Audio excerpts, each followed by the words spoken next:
अस्सलाम वालेकुम। उम्मीद है आप सब ठीक होंगे। जैसे कि आप नाम देख रहे हैं, आपको टाइटल नज़र आ रहा है, तो इससे आपको आइडिया हो गया होगा कि आज की इस वीडियो में हम बात करने जा रहे हैं वर्ब एंड इट्स काइंड्स पे। तो वर्ब क्या है और उसकी कौन कौन सी काइंड्स हैं। सबसे पहले आपको वर्ब का पता होना बहुत लाजमी है। अगर आप शुरू से वीडियोस देखते आ रहे हैं तो मेरे ख्याल से आप वर्ब आपकी फिंगर टिप्स पे होना चाहिए कि वर्ब क्या है, क्योंकि जब तक आपको बेस का नहीं पता आपको आगे नहीं समझ आएगी कि हमने इसको कैसे लेके चलना है। तो चलिए स्टार्ट करते हैं अपनी वीडियो को, और सबसे पहले ये देखते हैं कि बेसिकली वर्ब क्या है और इसकी कौन कौन सी काइंड्स होती हैं। जी स्टार्ट करते हैं सबसे पहले वर्ब से कि बेसिकली वर्ब क्या है। तो वर्ब बेसिकली एक्शन को कहा जाता है, काम को कहा जाता है, जिसमें काम किया जाता है वो वर्ड हमारे पास एक्शन होता है। जैसे जंप, मतलब अगर वो जंप लगा रहा है, उछल कूद रहा है, तो वो वर्ब है, वो एक्शन है। रीड, अगर वो पढ़ रहा है तो वो एक्शन है। राइट, अगर वो लिख रहा है तो फिर वो एक्शन है। रन, भागना। तो जितने भी हम काम करते हैं, खाना पीना, लिखना, पढ़ना, ये सब जो है हमारे पास एक्शन वर्ड्स हैं। ये तो सिर्फ 2-3 मैंने आपकी एग्जाम्पल के लिए लिखे हैं, अदरवाइज तो बेशुमार है यहाँ पे, और उन सबको लिखना यहाँ पे पॉसिबल भी नहीं है। तो चलिए, अब ये तो होगी हमारा वर्ब के हमारा वर्ब क्या है कि काम जिसमें शो करवाया जाएगा, जिसमें काम किया जाएगा, उसको हम एक्शन कहेंगे, और वो एक्शन जो है बेसिकली वर्ब कहलाता है। अब यहाँ पे हमारे पास टाइप्स और काइंड्स की बात है। यहाँ मैंने कुछ लिखी है, क्योंकि एक ही वीडियो में अगर मैं सबको डिस्कस करूंगी तो वो वीडियो भी आपके लिए बोरिंग हो जाएगी, और सबको एक साथ याद रखना भी मुश्किल होगा आपके लिए। और वो जब इंटरेस्ट नहीं रहेगा तो डेफिनेटली उसमें समझ भी नहीं आएगी। तो जो आसान है या जो मोस्ट कॉमनली यूज्ड टाइप्स हैं, आज हम उसके बारे में डिस्कस करेंगे, और जो थोड़ी कॉम्प्लिकेटेड है, थोड़ी मुश्किल है, उसको हम नेक्स्ट वीडियो में डिस्कस करेंगे। तो देखते हैं कि आज हम किन किन टाइप्स के बारे में बात करने जा रहे हैं। सबसे पहले है transitive, intransitive, regular, irregular, finite, infinitive, linking, helping जिसे हम ऑक्सिलरी वर्ब भी कहते हैं, डायनामिक, स्टेटिव, वीक और स्ट्रॉन्ग। मैंने कोशिश की है कि जो आसान है उनको मैं पहले करवाऊं, और फिर हम इजी से जब हम मुश्किल की तरफ जाते हैं तो हमें लेक्चर जो है बोरिंग नहीं लगता है। तो चलिए स्टार्ट करते हैं इसकी 1 बाय 1 टाइप से, और मैं कोशिश करूंगी कि आज हम डेफिनेशन पे नहीं बल्कि जो एग्जाम्पल्स हैं उनसे चीज़ों को क्लियर करें। और मैंने पिछली वीडियो में भी यही कोशिश की है कि मैं आपको एग्जाम्पल के साथ जो है वो समझाऊं, ताकि वो चीज़ें आपके जहन में रहे, क्योंकि अगर आपका कॉन्सेप्ट क्लियर है तो इसका मतलब है फिर आपके लिए हर चीज़ इजी है। तो चलिए हम इनके बारे में अपने कॉन्सेप्ट्स को और क्लियर करते हैं कि ये बेसिकली क्या है और कब कब और कैसे कैसे यूज़ की जाती है।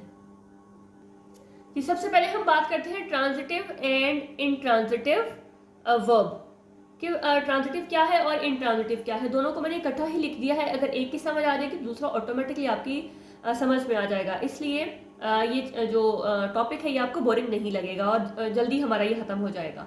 ट्रांजिटिव एंड इनट्रांजिटिव, देखिए कोई डेफिनेशन नहीं लिखी हुई है ऊपर, मैंने कुछ एग्जांपल्स लिखी है। आपने सिर्फ एग्जांपल को समझना है, आपको ऑटोमेटिकली समझ आ जाएगा कि ट्रांजिटिव क्या होगा और इनट्रांजिटिव क्या होगा। बात करते हैं हम अपने पहले सेंटेंस से, आई थ्रू अ बॉल।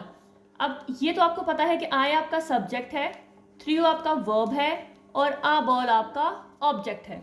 इस सेंटेंस में आपके पास 3 चीज़ें हैं, सब्जेक्ट, वर्ब, ऑब्जेक्ट। अब आप कहेंगे ये कौन सी नई चीज़ है, ये तो हमारे पास हर सेंटेंस में होते हैं। चलिए अब आगे देखते हैं।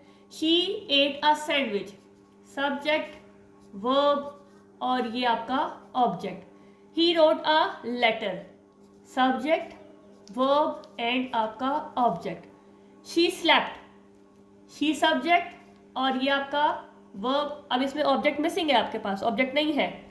आई subject, laughed verb, I subject, ran verb. अब कुछ डिफरेंस अगर आपको नजर आया, इन 3 में आपके पास subject verb object, subject verb object, subject verb object, लेकिन यहाँ पे ऑब्जेक्ट आपके पास मिसिंग है। चलिए ये तो हो गया। अब हम क्योंकि बात कर रहे हैं ट्रांजिटिव और इनट्रांजिटिव की, तो वो हमें डिफरेंस कैसे पता लगेगा भाई। ये तो हमें पता लग गया कि ये तो हम बहुत शुरू से पढ़ते आ रहे हैं कि जिस सेंटेंस के 3 पार्ट्स हैं, सब्जेक्ट, वर्ब एंड ऑब्जेक्ट। तो इसका इस चीज़ से क्या ताल्लुक है, कि इसका इससे क्या लिंक है, कि हमें कैसे बता रहा है ये कि ट्रांजिटिव है या इनट्रांजिटिव है। इसमें एक सिंपल एक टिप है, सिर्फ एक चीज़ आपने क्या देखना है कि अगर आपका सेंटेंस पैसिव में चेंज हो जाए, बात समझ रहे हैं मेरी, अगर आपका सेंटेंस पैसिव में चेंज हो जाए तो इट मीन्स वो ट्रांजिटिव है, और अगर नहीं चेंज हो तो इट मीन्स वो इनट्रांजिटिव है। लंबी लंबी डेफिनेशन याद करने की कोई जरूरत नहीं है, सिर्फ कॉन्सेप्ट को क्लियर करें।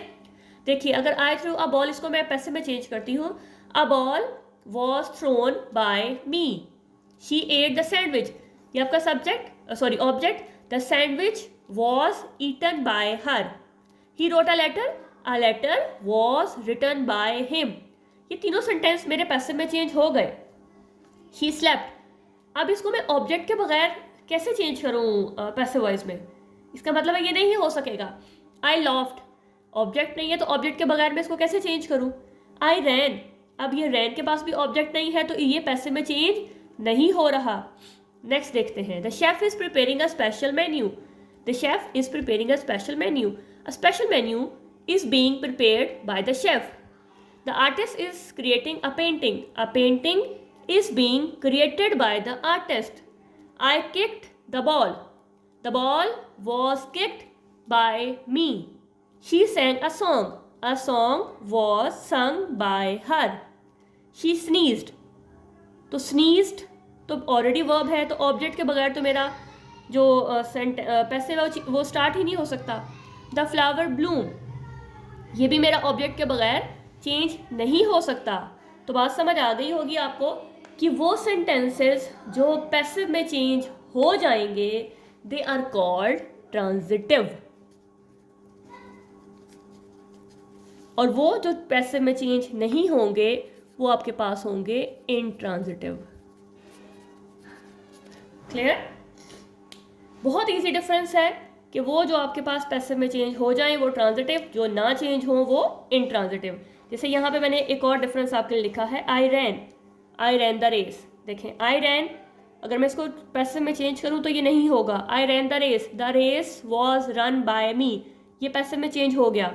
शी स्माइल्ड आप नहीं चेंज कर सकते क्योंकि आपके पास ऑब्जेक्ट नहीं है। She smiled at him, he was smiled at bye हर, तो ये आपका पैसिव में चेंज हो गया। तो इस तरह से बाकी सेंटेंसेस में देखें कि वो सेंटेंसेस जो पैसिव में चेंज हो जाएंगे they are called transitive verb, जो नहीं होंगे they are called intransitive verb. ये एक छोटी सी टिप है इसको याद रखने के लिए, इसको समझने के लिए, जो आपको कभी भी नहीं भूलेगी। अगर आपको ये टिप याद रहती है कि जो पैसिव में चेंज होंगे वो ट्रांजिटिव, जो नहीं होंगे वो इंट्रांजिटिव, तो फिर आपके लिए ट्रांजिटिव और इंट्रांजिटिव वर्ब आपके लिए मुश्किल नहीं रहेगा। जी मुझे उम्मीद है ये टिप आपको पसंद आई होगी। सिर्फ इस टिप को याद रखना है तो आपका ये प्रॉब्लम जो है वो हमेशा के लिए सॉल्व हो जाएगा। तो चलिए आप नेक्स्ट टिप की तरफ चलते हैं, मतलब कि नेक्स्ट हेडिंग की तरफ चलते हैं। रेगुलर एंड इररेगुलर वर्ब, ये भी दोनों मैंने इकट्ठे लिख दिए, एक समझ आ गया तो दूसरा भी ऑटोमेटिकली आ जाएगा, मतलब ये कोई रॉकेट साइंस नहीं है। अब कहेंगे यहाँ पे मैंने आपके लिए जो है कुछ फॉर्म्स ऑफ वर्ब लिख दिए। अब आप कहेंगे हम बच्चे हैं, अब हम फॉर्म ऑफ वर्ब याद करें, तो ये तो हमें आती हैं। तो देखें कुछ लिखी है, walk walked walked, play played played, act acted acted, die died died, invite invited invited. ये वो थी जिनके सबके एंड में ईडी आ गया।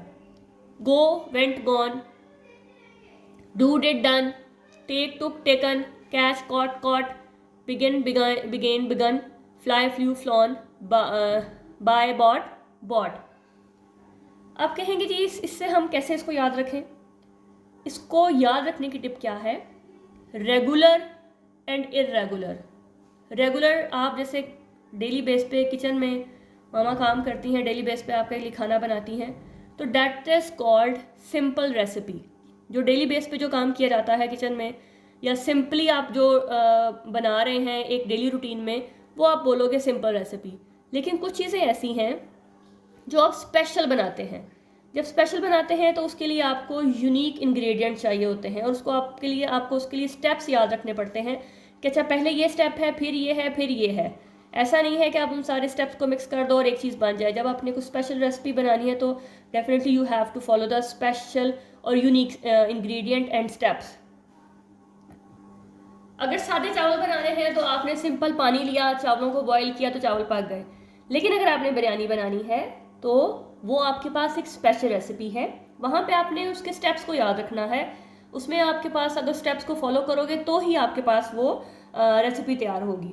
तो सेम रेगुलर और इरेगुलर को भी यही है, आपने सिर्फ रेगुलर को याद रखना है कि जो सिंपल है वो रेगुलर है, जो यूनिक है, जो डिफरेंट है, वो आपके पास इरेगुलर है। जैसे ये देखें, ये सब सेम है, यानी कि आपकी सेकंड और थर्ड फॉर्म ईडी पे या डी पे आप याद रख सकते हो। डी या ईडी एक ही बात है। अगर वो डी पे और ईडी पे फिनिश हो रही है, वॉक्ड वॉक्ड, प्लेड प्लेड, ये देखें ED ED, D D D D, तो जिसकी सेकंड और थर्ड फॉर्म डी या ईडी पे एंड हो रही होती है वो आपके पास होते हैं रेगुलर, और जिनकी सेकंड और थर्ड फॉर्म डिफरेंट होती है वो होते हैं इर्रेगुलर। समझ आ गई होगी, बहुत इजी है कि जिनकी सेकंड और थर्ड फॉर्म डी पे एंड हो रही है या ईडी पे एंड हो रही है और वो दोनों एक जैसी हैं, वो आपके पास है रेगुलर, यानी कि वो रेगुलर रेसिपी, सिंपल रेसिपी है वो, और जिसकी डिफरेंट है वो आपके पास इर्रेगुलर, या फिर वो आप कह सकते हो कि वो आपकी स्पेशल रेसिपी है जिसको आपको याद रखना पड़ेगा। यहाँ सेकंड फॉर्म भी डिफरेंट है और थर्ड भी डिफरेंट है, तो इनको दोनों को आपको याद रखना पड़ेगा। बहुत कम केसेस हैं जहाँ पे सेकंड और थर्ड एक जैसी है, लेकिन बात यह है कि वो ईडी पे फिनिश नहीं हो रही है, तो आपने इसको याद रखना है, जबकि जो रेगुलर सिंपल है वो दोनों ही एक जैसी हैं। तो ये डिफरेंस है रेगुलर और इर्रेगुलर वर्ब का। नेक्स्ट बात करते हैं फाइनाइट एंड इन्फिनिटिव वर्ब्स की। बहुत इजी है, बहुत इजी है। देखिए मैंने कोई डेफिनेशन नहीं लिखी, सिर्फ आपने एग्जाम्पल्स को ध्यान से समझना है, तो आपको दोनों का डिफरेंस बहुत आराम से समझ आ जाएगा। दो दो के पेयर में मैंने लिखा है ताकि आपको एक बताऊं तो दूसरा ऑटोमेटिकली क्लियर हो जाए। एक का डिफरेंस पता है तो दूसरे में खुद ब खुद ही समझ आ जाएगी, अच्छा ये अगर ये ऐसा है तो ये उसके ऑपोजिट है, तो इसमें ये चीज़ नहीं होगी। तो सेम यहाँ पे फाइनाइट और इन्फिनिटिव वर्ब का भी यही हिसाब है। कुछ सेंटेंसेस लिखे हैं मैंने यहाँ पे, she is eating a mango, they are watching TV, they sang a song, they will play a match, it is healthy to laugh, I like to swim, smoking is prohibited there, I want to learn how to play guitar, she hopes to graduate next year। जी ये कुछ sentences हैं। आप इन sentences को आपने देखना है ज़रा गौर से। गौर से क्यों देखना है कि गौर से देखेंगे तो डिफरेंस समझ आएगा ना। तो हमने फाइनाइट और इन्फिनिटिव वर्ब को गौर से जब देखेंगे, सेंटेंसेस के अंदर ही इनका आंसर छुपा हुआ है। हम क्योंकि बात कर रहे हैं वर्ब की, तो अब देखते हैं यहाँ पे हमारे पास वर्ब है she is eating a mango, ये वर्ब है। अब मैंने ये देखना है कि क्या मेरा वर्ब जो मेरे पास हेल्पिंग वर्ब है या जो मेरे पास सब्जेक्ट है उसको चेंज करने से चेंज होगा, या मैं अगर टेंस चेंज करती हूँ तो क्या मेरा वर्ब चेंज होगा। फॉर एग्जाम्पल अगर मैं ये मेरे पास प्रेजेंट कॉन्टिन्यूस में है, तो अगर मैं इसको प्रेजेंट इंडेफिनिट में करूँ तो आएगा शी ईट्स अ मैंगो, या अगर इसमें पास्ट में करती हूँ शी एट अ मैंगो। देखिएगा जरा गौर से, यही डिफरेंस है दोनों में कि मेरे पास जो सेंटेंस लिखा होगा, अगर मैं अपने वर्ब की बात करूँ, क्योंकि हम बात वर्ब की कर रहे हैं, वर्ब को अगर मैं उसका टेंस चेंज करती हूँ या उसको मैं उसके सब्जेक्ट के अकॉर्डिंग या उसका हेल्पिंग वर्ब के अकॉर्डिंग उसको अगर मैं चेंज करती हूँ तो वो क्या चेंज हो जाएगा। यहाँ पे मैंने आपको एक एग्जांपल दी है कि अगर उसको मैंने प्रेजेंट में किया तो शी ईट्स अ मैंगो, या अगर मैं उसको एट में लिखूँ, पास में लिखूँ तो शी एट अ मैंगो, या अगर मैं इसकी जगह दे लगा दूँ तो दे, अगर पास में कर दूँ दे वर ईटिंग मैंगोज। ठीक है, तो मेरा ये लगाने से कहीं ना कहीं ये चेंज हो रहा है। ठीक है, तो इसी तरह से नेक्स्ट है दे आर वॉचिंग टीवी। अगर मैं इसको वॉचिंग को चेंज कर देती हूँ, इसका टेंस चेंज कर देती हूँ, they watched TV, they watch TV, ये मेरा पास्ट में हो गया और वो मेरा नीचे वाला जो है वो प्रेजेंट में हो गया। मैंने अपने टेंस को चेंज किया तो मेरा ऑटोमेटिकली वर्ब भी चेंज हो गया। दे सेंग अ सॉन्ग, अगर मैं इसको प्रेजेंट में करूं तो हो जाएगा they are singing a song. अगर मैं इसको मैं अगर अपने सब्जेक्ट को चेंज कर दूं तो शी सिंग्स अ सॉन्ग, अगर मैं प्रेजेंट में करती हूं तो। ठीक है, अगर मैं इसको पास्ट में करूं तो आ जाएगा शी सेंग अ सॉन्ग। मतलब बात मैंने जो की है कि अगर मैंने अपने टेंस को, अपने सब्जेक्ट को चेंज करना है तो उससे मेरा वर्ब भी चेंज हो। वर्ब जैसे कि अगर मेरे पास ये पास्ट में था तो मैंने यहाँ पे इसको प्रेजेंट में कॉन्टिन्यूस में किया तो हो गया they are singing a song, या अगर इसको मैं प्रेजेंट में करूँ सिंगल के साथ तो शी सिंग्स अ सॉन्ग। अगर इसी को मैं, ये मेरे पास प्लूरल है लेकिन अगर मैं इसको सिंगल में करूँ तो होगा शी सेंग अ सॉन्ग। तो मेरे इसको चेंज करने से मेरे जो वर्ब है उसमें भी अगर फर्क पड़ रहा है या ये मेरा अगर सिंगल हो रहा है, सॉरी अगर यहाँ पे मैंने लिखा है ना दे सिंग्स, तो चले मैं क्योंकि दोनों का एक ही जैसी एग्जांपल हो जाएगी कि मैं इसको यहाँ दे कर देती हूँ, दे सिंग अ सॉन्ग, तो मेरा एस खत्म हो गया, दे सिंग अ सॉन्ग, ज़्यादा आपको ज़्यादा अच्छे से समझ आ जाएगी। तो मेरा सब्जेक्ट या मेरा जो टेंस है वो चेंज करने से मेरा वर्ब भी चेंज हो गया। इस तरह से दे विल प्ले अ मैच, कोई भी आप इसको कर लें, दे प्लेड अ मैच, या अगर मैं कॉन्टिन्यूस में करूं तो इसको मैं सिंगल कर दूं, she is playing a match. तो बाकी आप मतलब अपने हिसाब से कोई भी इसको चेंज कर लें। तो ये सब मेरे वर्ब जो है वो चेंज हो रहे हैं। आगे मैं देखती हूँ, it is healthy to laugh. अब यहाँ पे मेरा वर्ब क्या है, ये है टू लाफ। वर्ब तो बेसिकली ये है, लेकिन टू के बाद मैं जो भी टेंस हो मैं उसको जो भी टेंस हो मैं टू के बाद अपने वर्ब को चेंज नहीं कर सकती हूँ। अब मैं यहाँ पे जो भी वर्ब लगा लूँ, सॉरी जो भी टेंस लगा लूँ, it was healthy to laugh, तो मेरे इस वर्ब ने नहीं हिलना। मैं यहाँ पे जो मर्जी टेंस लगा लूँ, ये मेरा बहुत ही ढीठ है भाई, ये नहीं हिलेगा, इसने टू के बाद नहीं हिलना, इसमें कोई किसी भी किस्म का फर्क नहीं आएगा, आप जो मर्जी कर लें, इसने नहीं हिलना। इस तरह से आई लाइक टू स्विम, अब ये टू के बाद जो मेरे ये फर्स्ट फॉर्म है, ये मेरे पास मेरा वर्ब है। आई अगर मैं लगाऊं आई लाइक्ड, तो टू के बाद जो स्विम है उसमें चेंज ही नहीं हुआ, वो वैसे का वैसा रहा, इसको कोई फर्क नहीं पड़ा। स्मोकिंग इज प्रोहिबिटेड हेयर, अब ये स्मोकिंग मेरा स्टार्ट में आ गया, तो अगर मैं लगाऊं इसको मैं टेंस चेंज करूं, स्मोकिंग वॉज प्रोहिबिटेड देयर, तो इस स्मोकिंग में क्या फ़र्क पड़ा, कोई फ़र्क नहीं पड़ा। I want to learn how to play, अब यहाँ पे मेरा ये भी वर्ब है और ये भी वर्ब है, लेकिन पीछे टू है, तो दोनों को अंडरलाइन करते हैं क्योंकि ये भी इसके साथ आएगा। अब अगर मैं यहाँ वॉन्टेड लगा दूँ, मैं अपना टेंस चेंज करूँ, तो टू के बाद हम कोई भी टेंस हो तो हम उसको चेंज नहीं कर सकते वर्ब को, तो ये जो टू है ये टू लर्न ही रहेगा, ये टू प्ले में ही रहेगा। इस तरह से शी होप्स टू ग्रेजुएट, अब ये ग्रेजुएट भाई नहीं चेंज हो रहा, जो मर्जी टेंस लगा लें आपका ग्रेजुएट नहीं चेंज होगा। तो बात इतनी सी है कि जब आपने आपका जो टेंस है उसकी वजह से आपका वर्ब भी चेंज हो, बात समझ आ रही है कि अगर आपके टेंस की वजह से या आपके सब्जेक्ट की वजह से, मतलब वो सिंगल है या प्लूरल है, उसकी वजह से अगर आपका वर्ब चेंज हो, क्या हो, वर्ब चेंज हो, तो that is called finite verb. अगर वो चेंज ना हो, डज नॉट चेंज, तो वो आपका इनफिनिट वर्ब होगा। आई होप कि आपको समझ आई होगी। दोबारा से एक दफ़ा बता देती हूँ कि अगर मेरे पास जो फॉर्म ऑफ वर्ब है वो मेरे सब्जेक्ट की वजह से या मेरे टेंस की वजह से अगर चेंज हो जाता है, मतलब वो अगर ईटिंग है तो ईट में चेंज हो गया, ईट्स में चेंज हो गया, ईटन में चेंज हो गया, कुछ भी किसी भी फॉर्म में चेंज हो गया, तो वो मेरा होगा फाइनाइट वर्ब। लेकिन अगर वो चेंज नहीं होता, वो टू स्विम है तो टू स्विम ही रहा, स्मोकिंग है तो स्मोकिंग ही रहा, जो हो मर्जी मैं यहाँ पे वर्ब लगा लूँ इसमें स्मोकिंग ने नहीं हिलना, जो मर्जी यहाँ पे वांटेड लगा लूँ, विल वांट लगा लूँ, शेल लगा लूँ, हैज़ लगा लूँ, हैव लगा लूँ, कुछ भी लगा लूँ, तो इस टू लर्न ने नहीं हिलना, इस लर्न ने नहीं हिलना। तो ये जो टू के साथ जो मेरी फर्स्ट फॉर्म ऑफ वर्ब होगी, ये मेरा होगा इनफिनिट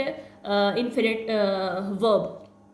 तो इसको ये छोटा सा इसका डिफरेंस है, सिर्फ आपको समझने की ज़रूरत है कि वर्ब चेंज होगा अकॉर्डिंग टू सब्जेक्ट या टेंस, तो वो आपका फाइनाइट होगा, अगर नहीं होगा तो वो इनफिनिट होगा। नेक्स्ट है हमारे पास लिंकिंग एंड हेल्पिंग वर्ब, या हम इसको ऑक्सिलरी वर्ब भी कहते हैं। अब लिंकिंग और हेल्पिंग वर्ब क्या है? लिंक का मतलब होता है मिलाना, ठीक है, लिंक का मतलब है मिलाना, और हेल्पिंग वर्ब का मतलब मदद करना। देखें नाम से ही देखें ना, लिंक मतलब मिलाना, कनेक्ट करना, और हेल्पिंग मतलब उसकी किसी चीज़ में आपकी मदद करना। अगर मैं फर्स्ट सेंटेंस देखूं, I play in the play ground, ये मेरा सब्जेक्ट है, ये मेरा वर्ब है, और इन द प्ले ग्राउंड आपके पास बाकी आपका सेंटेंस है, ये प्रपोजिशन है और ये आपका ऑब्जेक्ट है। अब देखें यहाँ पे आपके पास जो प्ले है ये एज अ मेन वर्ब है, यहाँ पे कोई लिंकिंग कोई हेल्पिंग वर्ब नहीं है, ये आपका मेन वर्ब है। इस सेंटेंस के अंदर और कुछ भी नहीं है, ये आपको मेन वर्ब के तौर पे यहाँ पे काम कर रहा है, मतलब है ही ये मेन वर्ब है। अब कुछ सेंटेंसेस ऐसे होते हैं जहाँ पे मेन वर्ब के साथ कुछ और एडिशनल वर्ड्स ऐड हो जाते हैं, और कुछ सेंटेंसेस ऐसे होते हैं जहाँ पे वर्ब दिया ही नहीं होता, वहाँ पे सब्जेक्ट और ऑब्जेक्ट को कनेक्ट करने का जो काम है वो कौन करेगा, वो लिंकिंग वर्ब करेगा। जहाँ पे सब्जेक्ट और ऑब्जेक्ट को मिलाएगा वो होगा लिंकिंग वर्ब, और जहाँ पे मेन वर्ब के साथ कुछ एक्स्ट्रा वर्ड्स आ जाएंगे जो उसकी हेल्प कर रहे होंगे बताने में, वो आपके पास होंगे हेल्पिंग वर्ब। जैसे एग्जांपल देखते हैं, I am playing in the playground. I am, अब ये तो आपके पास मेन वर्ब है, ये है आपका मेन वर्ब। अब मेन वर्ब क्या बता रहा है कि I am playing in the playground, मैं खेल रहा हूँ। तो ये जो आपका एम है ये आपका हो गया हेल्पिंग वर्ब। ये हेल्प कर रहा है ये बताने में कि आप इस टाइम क्या कर रहे हो, और अगर खेल रहे हो तो अभी खेल रहे हो, कब खेल रहे हो। तो I am playing in the playground, कि मैं खेल रहा हूँ। I should play in the playground, ये मेन वर्ब, और मेन वर्ब के साथ ये उसकी हेल्प कर रहा है कि मुझे खेलना चाहिए, तो ये आपका हो जाएगा helping verb. I was playing in the playground, अब मेन वर्ब के बारे में बता रहा है कि मैं खेल रहा था, तो ये आपका हेल्पिंग वर्ब और ये आपका मेन वर्ब। तो मेन वर्ब के बारे में जो मजीद आपके से जो उसको हेल्प कर रहा होगा वो आपके पास होगा हेल्पिंग वर्ब। अब नेक्स्ट देखें, I am doing my homework, ये सेम आपका है मेन वर्ब, क्योंकि ये आपके पास वर्ब है काम करना। अब उस मेन वर्ब को जो है वो ऐड कर रहा है कि काम जो है वो भी कर रहा है, तो ये आपका हो गया हेल्पिंग वर्ब। इस तरह से आई एम अ टीचर, अब देखिए यहाँ पे टीचर के साथ या एम के साथ कोई भी मेन वर्ब नहीं दिया गया, तो ये आपके पास ये सब्जेक्ट है और ये आपका ऑब्जेक्ट है या नाउन है, एक ही बात है। तो इन दोनों को कौन कनेक्ट कर रहा है, ये कनेक्ट कर रहा है, लिंक कर रहा है। ये क्या कर रहा है, ये लिंक करने का काम कर रहा है, ये लिंकिंग दोनों को मिलाने का काम कर रहा है, तो यहाँ पे ये होगा linking verb. She is your friend, she your friend, तो यहाँ पे देखें आपके पास कोई वर्ब मौजूद नहीं है, तो अगर ये इज है तो इसका मतलब है ये इन दोनों को मिलाने का काम कर रहा है, तो यहाँ पे ये होगा linking verb. The teacher was absent, the teacher और एब्सेंट, और इनको लिंक कौन कर रहा है, ये वॉज, तो ये इन दोनों को मिलाने का काम जब करेगा तो ये होगा लिंकिंग वर्ब। तो डिफरेंस आपको समझ आ गया होगा। आपने सिर्फ ये देखना है कि मेन वर्ब के साथ अगर वो उसकी हेल्प कर रहा है तो वो हेल्पिंग वर्ब है, अगर वहाँ पे आपके पास मेन वर्ब नहीं है तो वो आपके पास वहाँ पे लिंकिंग वर्ब है। और बाज़ का यहाँ आपके पास ये जो है ये एज अ मेन वर्ब के तौर पर भी काम करते हैं जब ये बीच में मेन वर्ब ना हो। इस तरह कुछ और सेंटेंसेस लिखे हैं मैंने, she can speak 3 languages, they must finish the project and he has already eaten the breakfast. तो यहाँ देखें आपके पास, अगर आप देखें तो आपके पास सब में जो है वो वर्ब मौजूद है। तो जब वर्ब मौजूद है तो इसका मतलब है ये वाले आपके पास क्या होंगे, हेल्पिंग वर्ब, ये आपके पास लिंकिंग वर्ब नहीं होंगे। यहाँ पे ये आपके हेल्प कर रहे हैं, आपको असिस्ट कर रहे हैं, तो ये आपके पास यहाँ पे होंगे हेल्पिंग वर्ब। जी नेक्स्ट आपके पास है एक्शन वर्ब्स। ये हेडिंग उस लिस्ट में से आई थिंक मिस हो गई है जो मैंने स्टार्ट में बताई थी, तो चलिए कोई बात नहीं, आप इसको भी देख लें। एक्शन वर्ब्स, अब ये एक्शन वर्ब आपके लिए समझना बहुत ज़रूरी है क्योंकि आगे जो हमने डायनामिक और स्टेटिव वर्ब पढ़ने हैं वो इसी से रिलेटेड है। जब आपको ये समझ आ जाएगी तो फिर वो भी समझना मुश्किल नहीं होगा। एक्शन काम, लेकिन काम कौन सा, जो जस्ट एक स्पेसिफिक मूवमेंट पे किया जाए, ठीक है। जो आप जैसे आप एक कैमरे से आप तस्वीर क्लिक करते हो ना, तो जस्ट वो जो काम आपका कैप्चर हो गया सिर्फ उसको आपने एक्शन वर्ब कहना है। जो एक सिंगल स्नैपशॉट, एक सिंगल क्लिक आपके कैमरे से हुआ वो जस्ट आपका एक्शन वर्ब होगा। जैसे एग्जांपल मैंने लिखी, आई रोट अ लेटर, एक उसने खत लिखा और काम खत्म हो गया। ऐसा नहीं है कि वो एक प्रोसेस में रहा और सारा कुछ, वो जो एक सिटिंग में बैठा उसने लेटर लिख दिया, बात खत्म। मतलब एक लाइक का फोटो है, एक आपने उसकी फोटो बनाई, वो लेटर लिख रहा है, शोज वन स्पेसिफिक एक्शन, एक ये बता रहा है कि एक स्पेसिफिक एक्शन जो है वो हो गया बस ना। आई पेंटेड अ पिक्चर, ये भी आपका एक स्पेसिफिक एक्शन है, आपने पिक्चर पेंट की, बात खत्म हो गई। तो जब आप किसी स्पेसिफिक एक्शन की बात करते हो तो वो आपके पास होगा एक्शन वर्ब्स।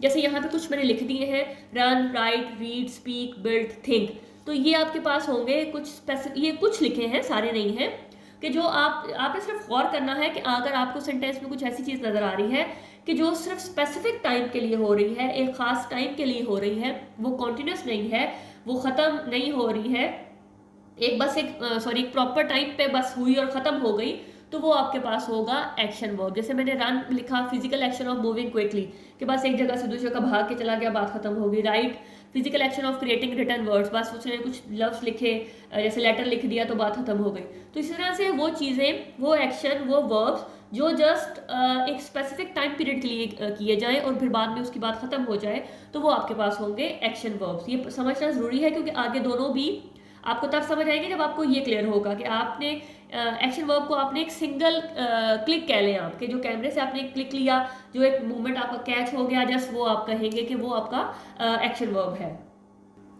नेक्स्ट है हमारे पास डायनेमिक। डायनेमिक मतलब आप सिंपल वर्ड्स में ये देखो कि जैसे हमने एक्शन कहा था जस्ट अ क्लिक, एक फोटो ले ली बस बात खत्म। डायनेमिक क्या है? जो एक वीडियो रिकॉर्डिंग की तरह है। जब आप कोई वीडियो देखते हो तो आपको पता लगता है कि अच्छा कौन सी चीज़ कैसे हुई, कब हुई, कहाँ तक गई, आपको सारी की सारी जो डेवलपमेंट है, सारी की सारी जो मूवमेंट है, उसकी जो ग्रोथ है वो नज़र आ रही होती है वीडियो में। तो यहाँ पे आपने ये देखना है कि डायनामिक जो है वो एक थोड़ा ये कह लें कि किसी मूवमेंट को, डेवलपमेंट को, ग्रोथ को कहेंगे जो कि आपको ये बताए कि जो किसी एक अरसे में हुआ है, उसके लिए कोई स्पेसिफिक टाइम आपको लगा है, एक ड्यूरेशन लगी है उसको करने में, तो फिर वो आपके पास होगा डायनेमिक वर्ब। जैसे like a video recording, they show a process or change that happens over a period of time, like a story unfolding can show growth, development और movement। देखिए आपको बताता है कि चेंज हुआ है और एक टाइम लगा है इसको चेंज होने में। जैसे मैंने पीछे एक एग्जांपल लिखी थी, आई रोट अ लेटर, मतलब खत लिखा और बस बात खत्म। लेकिन अगर मैं ये कहूँ कि I am improving my writing, कि मैं अपनी राइटिंग जो है वो इम्प्रूव कर रही हूँ, तो ये एक वीडियो की तरह है। वीडियो की तरह कैसे है कि वो वक्त के साथ साथ चेंज हो रही है, अपने आप को बेटर कर रही है, ये एक प्रोसेस को शो करवा रहा है। ठीक है, कि ये एक प्रोसेस को शो करवाता है। जो चीज़ आपको किसी प्रोसेस को शो करवाएगी वो डायनामिक होगी, और जो बस एक स्पेसिफिक टाइम पीरियड को, एक स्पेसिफिक चीज़ को शो करवा देगी, वो आपके पास एक्शन वर्ब होगी। इस तरह से आई एम ग्रोइंग टॉलर, मतलब पहले छोटा था फिर वो आहिस्ता आहिस्ता आहिस्ता बड़ा होता जा रहा है, तो ये उसकी ग्रोथ को शो करवा रहा है। They are expanding their business, इनके बिजनेस पहले छोटा था, अब उसको ग्रो कर रहे हैं, उसको एक्सपेंड कर रहे हैं, उसको बढ़ा रहे हैं। उसके लिए आपको एक पीरियड ऑफ टाइम चाहिए, एक वक्त चाहिए आपको उसको एक्सपेंड करने के लिए। तो ये सेंटेंसेस आपको ये बता रहे हैं कि ये डायनामिक हैं, मतलब एक सिर्फ एक उसी स्पेसिफिक टाइम में ख़त्म नहीं होंगे, बल्कि ये ग्रो कर रहे हैं, ये डेवलपमेंट है, ये मूवमेंट को शो करवा रहे हैं। तो इस तरह के जितने भी सेंटेंसेस होंगे जिसमें आप लोगों को लगे कि ये पीरियड ऑफ टाइम रिक्वायर्ड है, वो आपके पास होगा डायनामिक। इसी तरह से अगर मैं एक और एग्जांपल आपको वर्बली एक बता दूं, जैसे I am thinking about the solution, कि मैं एक सोल्यूशन के बारे में सोच रही हूँ, तो बस मैंने सोचा और बात खत्म हो गई। तो ये जो सोचना है, जो जस्ट मैं कहूँ कि I am just thinking about, तो ये मेरा एक्शन है। लेकिन अगर मैं ये कहूँ कि I think critically about the issue, critically मतलब कि मुझे उसको डेप्थ तक सोचना है, उसकी गहराई में जाना है, उसके बारे में सारी छानबीन करनी है, तो ये एक टाइम टेकन प्रोसेस है, इसमें टाइम लगेगा। तो ये जो जब मैंने क्रिटिकली को कर दिया तो इट मीन्स ये डायनामिक है। अगर मैं जस्ट कहूँ थिंकिंग तो ये मेरा एक एक्शन वर्ब होगा।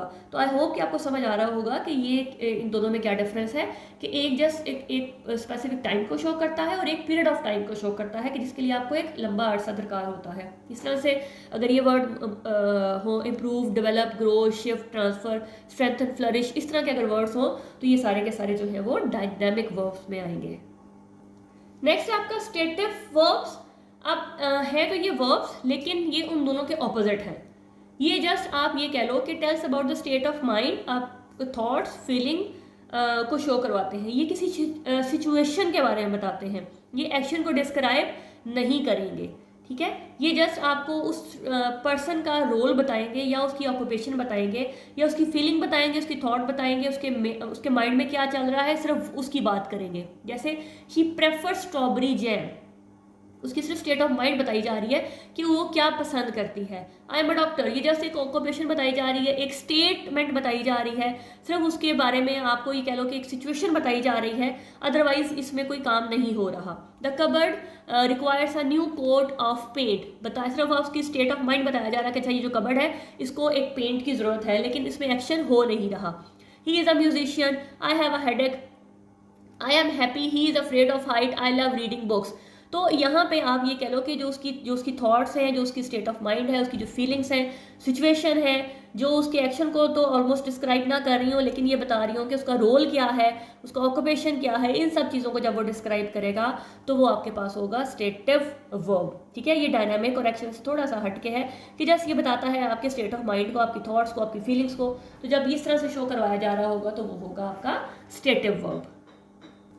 जी, इस टॉपिक का last heading weak and strong verbs. अब ये वीक एंड स्ट्रॉन्ग वर्ब्स क्या हैं, इसमें भी कोई सिर्फ नाम चेंज है, ये टॉपिक हम पहले पढ़ चुके हैं। जैसे भी मैंने आपको स्टार्ट में पढ़ाया रेगुलर और इरेगुलर। रेगुलर मैंने कहा था कि जो सिंपल रेसिपी है वो रेगुलर है। रेगुलर क्या था? सिंपल रेसिपी, जो सिंपल है, सिंपल चावल बॉयल किए तो वो आपका रेगुलर है। हाँ, बिरयानी बनानी है तो वो आपका इरेगुलर है। तो आपने इसको याद रखने के क्या कि जो आपके रेगुलर है ना, वही बेसिकली आपके वीक वर्ब्स हैं, और जो आपके इरेगुलर हैं, जो आपकी बिरयानी थी, जो आपका स्पेशल था, ठीक है, वो जो स्पेशल था वो आपके स्ट्रॉन्ग वर्ब्स हैं। अब वीक वर्ब्स वहाँ पे हमारे पास डी या ईडी पे एंड थे, तो यहाँ पे आप टी भी ऐड कर लो कि जो टी पे अगर वो एंड हो रहे हैं तो भी वो वीक वर्ब्स में आएंगे। वहाँ पे रेगुलर में हमने सिर्फ ईडी की बात की थी या डी की बात की थी, तो वो रेगुलर थे। यहाँ पे सिर्फ ये कि आप टी को ऐड कर लें, अगर वो एंडिंग टी पे है तो भी वो वीक वर्ब में आएगा। लेकिन जिसकी सेकंड और थर्ड फॉर्म आपके पास डिफरेंट है और वो इन तीनों में नहीं एंड हो रहा, लेकिन वो तीनों आप इसमें नहीं एंड होने चाहिए, तो वो आपके पास स्ट्रॉन्ग वर्ब्स हैं। ठीक है, तो ये बेसिक डिफरेंस था आपका। आई होप कि आपको समझ आया होगा। मैंने बहुत ही आसान तरीके से समझाने की कोशिश की है और एक के साथ दूसरे को लिंक कर दिया है, ताकि अगर एक समझ आ जाता है तो दूसरा भी ऑटोमेटिकली आपके जहन में बैठ जाएगा। तो मुझे लाजमी बताइएगा कि आपको कुछ समझ आया है या आपको क्लियर कॉन्सेप्ट हुए हैं। यकीनन आपके नॉलेज में इजाफा हुआ होगा अगर आपने इसको ध्यान से सुना, तो यकीनन आपके लिए फ़ायदेमंद रहेगी और आपके कॉन्सेप्ट जो है वो क्लियर हुए होंगे। कमेंट करके लाजमी बताइएगा। नेक्स्ट वीडियो में हम कुछ और वर्ब्स को डिस्कस करेंगे जो थोड़े इनसे हटके हैं, क्योंकि एक ही वीडियो में सबको कंपाइल करना मुश्किल भी हो जाएगा और बोरिंग भी हो जाएगा, क्योंकि वीडियो बहुत लंबी हो जाएगी, तो फिर बच्चों के लिए कॉन्सेप्ट को याद रखना मुश्किल हो जाएगा। अपने इनके कॉन्सेप्ट्स को पहले क्लियर करें और नेक्स्ट वीडियो में हम इंशाल्लाह बाकी कॉन्सेप्ट्स को क्लियर करेंगे। तब तक अपना बहुत सारा ख्याल रखिएगा, दुआओं में याद रखिएगा। अल्लाह हाफ़िज़।